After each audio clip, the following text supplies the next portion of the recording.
Hello friends, how are you? Hope you will fine. Welcome to English tutorial. आज मैं आप लोगों को बहुत ही इम्पॉर्टेंट चैप्टर केस पढ़ाने वाली हूँ, जिसका मतलब होता है कारक, जो नाउन जानने से पहले बहुत ही अति आवश्यक है जानना आपको। तो आइए हम लोग पढ़ते हैं केस। केस को हिंदी में कहते हैं कारक। इसे जानना इसीलिए आवश्यक है क्योंकि जब हम नाउन को जानते हैं, नाउन के सब्जेक्ट, ऑब्जेक्ट और हर पार्ट्स को जानते हैं, तो उसे हमें किस फॉर्म में जानना है, वो सब्जेक्ट में आता है या ऑब्जेक्ट में आता है या फिर पजेसिव फॉर्म में आता है, इसको जानने के लिए सबसे पहले केस का जानना जरूरी है। तो सबसे पहले I would like to define case, कि केस किसे कहते हैं। Case shows a noun or a pronoun's relationship with the other words in a sentence। यानी कारक दिखाता है, किस चीज को दिखाता है कि एक संज्ञा को या फिर एक सर्वनाम को, उनके रिलेशनशिप को, संज्ञा और सर्वनाम के संबंध को दिखाता है किसके साथ? With the other words in a sentence. एक वाक्य में दूसरे शब्दों के साथ संज्ञा और सर्वनाम के संबंध को दिखाने वाला ही हमारा केस है। दूसरे शब्दों में इसे हम समझेंगे कि संज्ञाओं और सर्वनामों का वाक्य में अन्य शब्दों के साथ व्याकरणिक संबंध है। यानी ग्रामेटिकली जब संज्ञा और सर्वनाम का वाक्य में संबंध दिखाता है किसी अदर वर्ड्स के साथ, शब्दों के साथ, तो उसे हम कारक कहते हैं। मीनिंग दोनों का सेम है फ्रेंड्स, ये हमने आपको हिंदी में समझाया और यह इंग्लिश में है। तो डिफिनेशन आपको बिल्कुल क्लियर हो चुका होगा कि कारक कहते किसे हैं। अब कितने प्रकार के कारक होते हैं यह जानेंगे। There are 5 kinds of case in English grammar. First one, nominative case, जिसको हम सब्जेक्टिव केस भी कहते हैं। इसको 2 नामों से जानते हैं। हिंदी में इसे कहते हैं हम कर्ता कारक। सेकेंड वन है हमारा ऑब्जेक्टिव केस और एक्यूजेटिव केस। ऑब्जेक्टिव या फिर एक्यूजेटिव दोनों नाम एक ही का है। जो सेकेंड फॉर्म है हमारा केस का, इसका मीनिंग होता है कर्म कारक। जो सेंटेंस में ऑब्जेक्ट के जगह पर आता है वो ऑब्जेक्टिव केस कहलाता है, और जो सब्जेक्ट के स्थान पर आता है उसे हम सब्जेक्टिव केस कहते हैं। हिंदी में कर्ता एंड कर्म कारक। थर्ड वन हमारा है पजेसिव केस, या फिर इसे जेनेटिव केस भी कहते हैं फ्रेंड्स। पजेसिव केस को हम हिंदी में संबंध कारक कहते हैं।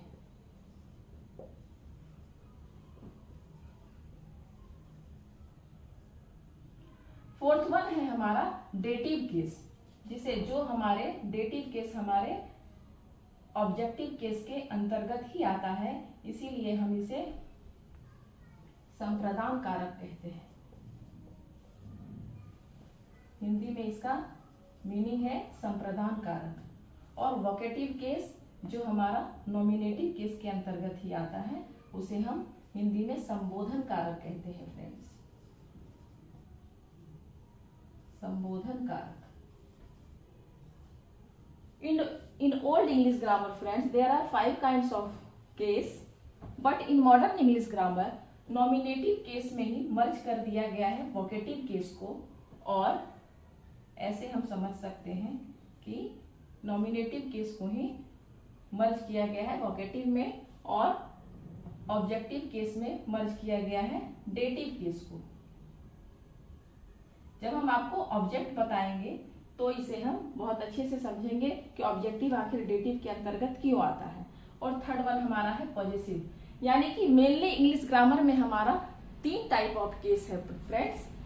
Nominative case, objective case and possessive case, जो कि सेंटेंसेस में हमारे यूज होंगे। तो आपको बिल्कुल क्लियर हो जाएगा कि किसे नॉमिनेटिव, किसे पजेसिव एंड किसे ऑब्जेक्टिव केस कहते हैं फ्रेंड्स।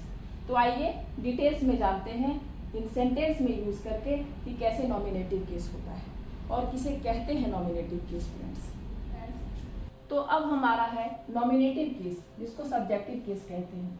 डिफिनेशन है, denotes that the specific noun or pronoun is the subject of the sentence। यानी सेंटेंस में जब नाउन और प्रोनाउन को दिखाता हो स्पेसिफिक नाउन और प्रोनाउन को दिखाता हो सब्जेक्ट के रूप में, तो उसे हम सब्जेक्टिव केस कहते हैं।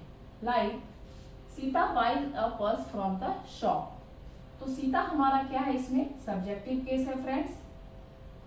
सरिता टेल्स मी अ स्टोरी, इस सेंटेंस में सरिता हमारा सब्जेक्टिव केस है, यानी जो भी सब्जेक्ट के रूप में कार्य करता है वह हमारा सब्जेक्टिव केस है फ्रेंड्स। अब जो सेंटेंस में हमारा ऑब्जेक्ट के रूप में कार्य करेगा वो ऑब्जेक्टिव केस कहलाता है। तो फिलहाल हम अभी सब्जेक्टिव केस को समझते हैं और भी एग्जाम्पल के थ्रू, यानी प्रोनाउन में सब्जेक्टिव केस कैसे यूज होता है। I, we, you, they, he, she, it, ये हमारा क्या हो गया, सब्जेक्ट के रूप में जब कार्य करता है तो इसे हम सब्जेक्टिव केस के रूप में लिखते हैं फ्रेंड्स। और जब यह ऑब्जेक्ट के रूप में करता है तो आई का मी हो जाता है, बी का अस, यू का यू ही रहता है। यू ऐसा वर्ड्स है फ्रेंड्स कि सब्जेक्ट में भी वही होता है एंड ऑब्जेक्ट में भी वही होता है। नेक्स्ट वन है हमारा, हिंदी में सेंटेंस के थ्रू जानेंगे कि उसने मुझे बुलाया। इस सेंटेंस में उसने यानी ही जो है हमारा सब्जेक्ट के रूप में वर्क कर रहा है, इसीलिए इसे हम सब्जेक्टिव केस कहते हैं। बहुत ही आसान है समझना सेंटेंस में सब्जेक्ट को, जो कर्ता का काम कर रहा है, यानी कर्ता कारक जिसका की हिंदी मीनिंग होता है मैंने तुम्हें पढ़ाया। इस वाक्य में मैंने यानी कि आई जो है हमारा सब्जेक्टिव केस है फ्रेंड्स। तो इट्स क्वाइट क्लियर कि व्हाट इज नॉमिनेटिव और सब्जेक्टिव केस, यानी वाक्य में जो कर्ता का काम करता हूं वह हमारा सब्जेक्टिव केस है फ्रेंड्स। आइए अब हम ऑब्जेक्टिव केस के बारे में जानते हैं।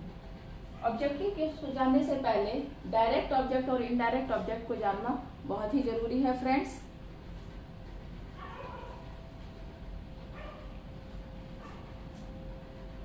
What is direct object and what is indirect object. अभी आपको देखकर बहुत ही मुश्किल लग रहा होगा कि कैसे सेंटेंस में हम दो ऑब्जेक्ट को पहचानें। तो आइए हम इसे बहुत आसान किए देते हैं friends through an example. He gave me a pen. इस सेंटेंस में दो ऑब्जेक्ट हैं, मी एंड ए पेन। ये दो ऑब्जेक्ट में अब यह पहचानना है कि डायरेक्ट कौन है फ्रेंड्स और इनडायरेक्ट कौन है। जैसा कि हमें नाम से लग रहा है कि जिस पे ऑब्जेक्ट का मतलब होता है, आपको बहुत अच्छे से पता है, कर्म। कर्म यानी जिस पर क्रिया का फल पड़ता है। जब भी सब्जेक्ट वर्ब और ऑब्जेक्ट का सेशन मैंने लिया था तो आपको बहुत ही अच्छे से समझाया था कि ऑब्जेक्ट किसे कहते हैं। तो जब क्रिया का डायरेक्ट प्रभाव जिस कर्म पे पड़ता हो तो उसे हम डायरेक्ट ऑब्जेक्ट कहते हैं फ्रेंड्स। एंड जब क्रिया का घुमा फिरा करके यानी इनडायरेक्टली प्रभाव पड़ता हो। एक और शब्द से हम इसे क्लियर करेंगे फ्रेंड्स, बहुत ही आसान है इसे आइडेंटिटी करना। अगर हम व्हाट लगा के क्वेश्चन करें तब हमें जो रिप्लाई मिलता हो तो उसे हम डायरेक्ट ऑब्जेक्ट के अंदर रखते हैं। व्हाट यानी क्या लगा के क्वेश्चन करते हैं।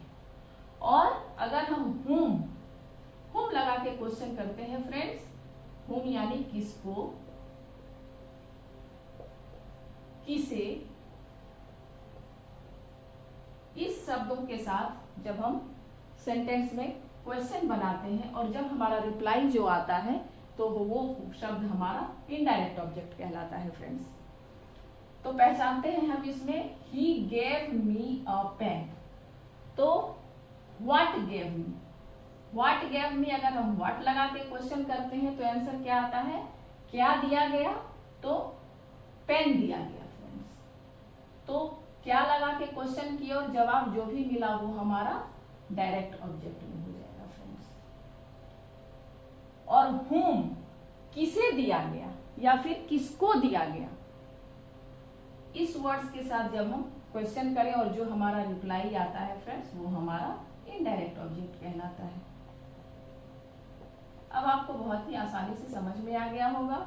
एक और एग्जाम्पल के थ्रू और हम आपको समझाते हैं कि my brother reads a novel to मी।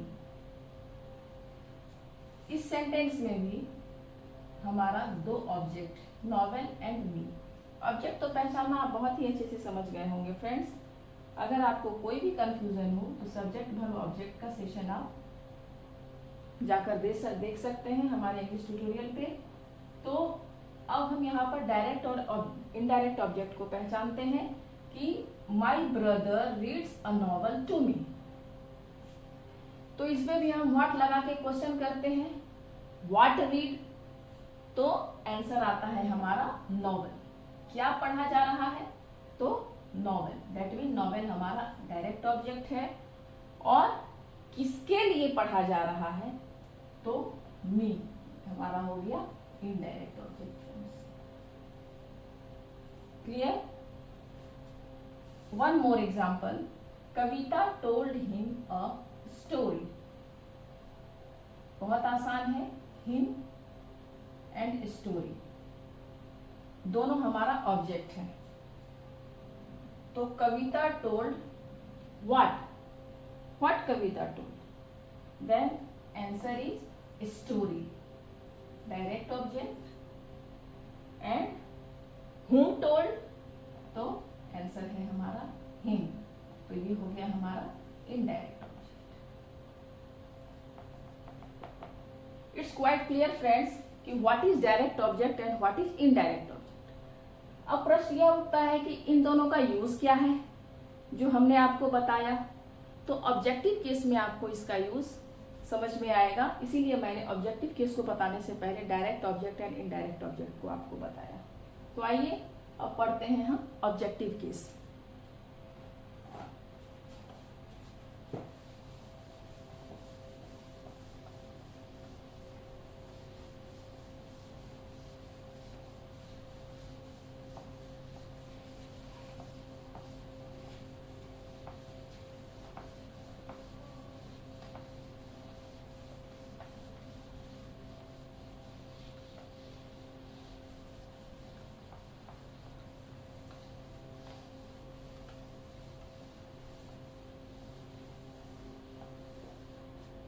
हमारा ऑब्जेक्टिव केस फ्रेंड्स, डेफिनेशन समझेंगे। Objective case used to indicate the direct object of a verb. जैसा कि हमने आपको अभी डायरेक्ट ऑब्जेक्ट और इनडायरेक्ट ऑब्जेक्ट बताया कि ऑब्जेक्टिव केस वह है जो सेंटेंस में वर्ब का डायरेक्ट ऑब्जेक्ट बताता हो, like me, us, you, her, him, them, it. यानी सब्जेक्ट हमारा अगर आई होता है तो उसका ऑब्जेक्ट मी हो जाता है, वी का अस, यू ही रह जाता है फ्रेंड्स, शी का हर, ही का हिम, दे का देम और इट का इट ही रह जाता है। तो ये हमारे जो है ये सारे ऑब्जेक्टिव केस के अंतर्गत आते हैं, जिसको हम एक्यूजेटिव केस भी कहते हैं फ्रेंड्स। सेंटेंस में समझेंगे कि तुम मुझे चिढ़ाते हो, तो तुम क्या है हमारा यहाँ सब्जेक्ट है और मुझे यहाँ ऑब्जेक्ट है। इसका सेंटेंस क्या होगा, आई और ऑब्जेक्ट बनाते हैं तो इसका हो जाता है मी। मैं तुम्हें खिलाता हूं, आई हो जाए, सॉरी यहाँ तुम का हो जाएगा, sorry you friends, you and मुझे का मी, यानी यू का ऑब्जेक्टिव यू ही रह गया एंड आई का मी हो गया फ्रेंड्स। मैं तुम्हें खिलाता हूं, यह मैं हमारा सब्जेक्ट है, तुम्हें हमारा ऑब्जेक्ट है। तो मैं का हो गया आई और तुम्हें, जैसा कि मैंने बताया था, यू सब्जेक्ट में भी वही होता है और ऑब्जेक्ट में भी यू ही होता है। You tease me, I feed you and उसने मुझे थप्पड़ मारा। उसने हमारा सब्जेक्ट है एंड मुझे हमारा ऑब्जेक्ट है। इस सेंटेंस में उसने का हो गया ही सब्जेक्ट में और मुझे यानी मी को हम ऑब्जेक्ट में लिख सकते हैं, ही स्लैप्ड मी। यानी इस सेंटेंस में सब्जेक्ट एंड ऑब्जेक्ट को हम बहुत अच्छे से समझ लिए। अब नेक्स्ट आते हैं डेटिव केस। जैसा मैंने आपको बताया था कि ऑब्जेक्टिव केस के अंतर्गत ही मॉडर्न इंग्लिश ग्रामर में डेटिव केस रखा गया है। डेटिव केस जब हम पढ़ेंगे तो आपको समझ में आएगा कि हमने आपको डायरेक्ट और इनडायरेक्ट ऑब्जेक्ट क्यों बताया था। It describes the indirect object of a sentence. Dative case हुआ है जो डिस्क्राइब करता है वाक्य में इनडायरेक्ट ऑब्जेक्ट को, विच यूजुअली रिसीव एन एक्शन, जो प्रायः रिसीव करता है उस कार्य को जो डायरेक्ट ऑब्जेक्ट होता है। सेंटेंस के थ्रू समझेंगे कि he told me a horror story, उसने मुझे हॉरर स्टोरी बोली कही। तो इसमें हमारा एक ऑब्जेक्ट मी है और दूसरा ऑब्जेक्ट हॉरर स्टोरी है फ्रेंड्स। तो अभी क्लियर हो चुका था आपको कि इनडायरेक्ट ऑब्जेक्ट कौन है और डायरेक्ट ऑब्जेक्ट कौन है। तो इनडायरेक्ट ऑब्जेक्ट को हम क्या कहते हैं, डेटिव केस के अंतर्गत रखते हैं फ्रेंड्स, और डायरेक्ट ऑब्जेक्ट को हम एक्यूजेटिव के अंदर रखते हैं। तो व्हाट लगाकर करते हैं और हमारा जो आंसर आता है वो डायरेक्ट होता है। तो what told then a horror story, तो ये हमारा हो गया एक्यूजेटिव केस। एक्यूजेटिव केस यानी हम इसको डायरेक्ट ऑब्जेक्ट कहते हैं। और मी हमारा क्या हो गया, डेटिव केस, जिसको हम इनडायरेक्ट ऑब्जेक्ट, हुम या किसको या कैसे लगाकर क्वेश्चन करें आंसर आता है तो वो हमारा इनडायरेक्ट ऑब्जेक्ट कहलाता है। इसीलिए हमने आपको डायरेक्ट ऑब्जेक्ट इनडायरेक्ट ऑब्जेक्ट पहले क्लियर किया फ्रेंड्स कि अगर सेंटेंस में दो ऑब्जेक्ट हो तो कैसे हम उसे पहचानेंगे और उसमें डेटिव केस कौन हो गया और एक्यूजेटिव केस कौन सा हो गया। Like that one more example, Sarita bought a book from the shop. तो इसमें सरिता हमारा सब्जेक्टिव केस है और ऑब्जेक्टिव केस हमारा कौन है friends, a book and from the shop. दो हमारा ऑब्जेक्ट हो गया। अब हम क्लियर करेंगे कि ये हमारा डायरेक्ट ऑब्जेक्ट कौन है। फिर हम क्या लगाकर क्वेश्चन करते हैं, तो व्हाट बाय, क्या खरीदा गया, तो बुक खरीदा गया। दैट मीन ये हमारा डायरेक्ट ऑब्जेक्ट है यानी एक्यूजेटिव केस है, और ये हमारा इनडायरेक्ट ऑब्जेक्ट है, दैट मीन डेटिव केस है फ्रेंड्स। इट्स क्वाइट क्लियर कि what is objective case and what is dative case. Dative case receives indirect object and accusative case indicates direct object in the sentence friends. अब आते हैं हम लोग objective case subjective case को जानने के बाद पजेसिव केस को जानते हैं।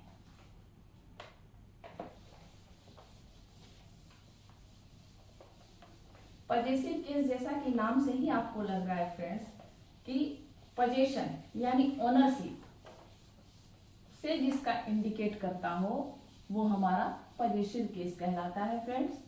जैसे हम लोगों ने पढ़ा है कि द हाउस ऑफ राम, इसको पजेसिव केस में कैसे लिखते हैं, राम्स हाउस। आप लोगों ने शुरू से ही यह लिखा होगा, बनाया होगा, पजेसिव केस पढ़ा होगा। बहुत ही आसान है, अगर आपको समझ में नहीं आई होगी अब तक तो बहुत ही अच्छे तरीके से मैं आपको समझाने वाली हूँ, जो आप बने रहें एंड तक सेशन में, आपको बहुत ही अच्छे से समझ में आ जाएगा फ्रेंड्स। तो आते हैं नेक्स्ट हम पजेसिव केस की ओर। मेनली हमारा तीन ही केस होता है फ्रेंड्स, मैंने आपको बता रखा है कि ऑब्जेक्टिव केस को डेटिव केस के अंतर्गत ही रखा गया और पजेसिव केस हम जो ऑनरशिप से संबंध होता है उसे पजेसिव केस कहते हैं फ्रेंड्स। आइए इसको डिटेल में जानते हैं विद डेफिनेशन। पजेसिव केस या फिर इसको जेनेटिव केस भी कहते हैं, जैसा मैंने आपको पहले बताया है। Generative case denotes the possession और ऑनरशिप, यानी पजेसिव केस डिनोट करता है ऑनरशिप को। ऑनरशिप का मतलब जैसे किसी चीज पे हमारा हक होना, आधिपत्य होना, उसे हम पजेसिव केस कहते हैं फ्रेंड्स। लाइक अगर कोई चीज मेरी है तो दिस इज माइन, हम उस पर अपना अधिकार जताते हैं। जो एग्जाम्पल के तौर पे यहाँ पर बता रहे हैं आपको कि my, mine, our, ours, your, yours, her, hers, their, theirs. ये जितने भी एग्जाम्पल्स हैं ये सारे पजेसिव केस के अंतर्गत आते हैं।